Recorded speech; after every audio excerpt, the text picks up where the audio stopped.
नमस्कार. आज मी कवटाचा ज्यूस बनवणार आहे. त्याच्यासाठी मी हे एक कवट घेतलेलं आहे आणि ते मी आता ह्या खलबत्त्यामध्ये फोडून घेणार आहे.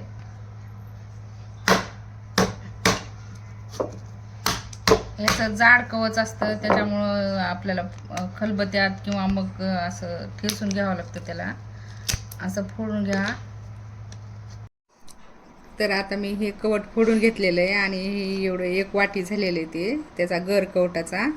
आणि ती ज्यूस बनवण्यासाठी मी आता ही जेवढं कवट फोडून झालेलं आहे एक वाटी, तेवढाच मी एक वाटी हे गूळ घेतलेला आहे.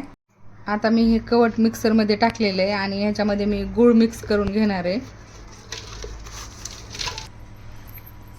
आता यामध्ये मी ही 2-3 आईस क्यूब टाकत आहे आणि नंतर 1 चमचा काळं मीठ टाकते आणि 1 ग्लास पाणी टाकून घ्या, म्हणजे चांगलं फिरून येते. आता याला झाकण लावून मिक्सरमध्ये फिरवून घ्या.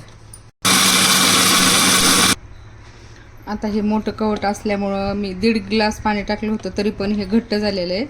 तर तुम्हाला जेवढं पातळ पाहिजे तेवढं तुम्ही पातळ पाणी टाकून पिऊ शकतात. मी आता अगोदर 1 ग्लास पाणी टाकलं होतं, आता नंतर 1 ग्लास पाणी टाकले आणि याला आता चाळून घ्यायचं.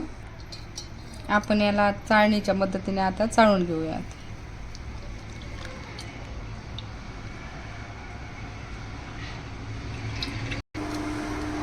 आता मी हे गाळून घेतलेलं आहे आणि मी सर्व करत आहे. तुम्ही याच्यामध्ये पुदिन्याचे पानं पण टाकू शकतात.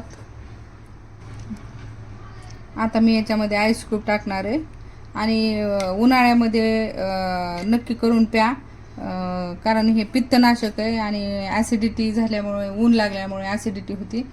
तुम्ही हे नक्की ट्राय करा. व्हिडिओला लाईक करा आणि चॅनलला सबस्क्राईब करा. थँक्यू.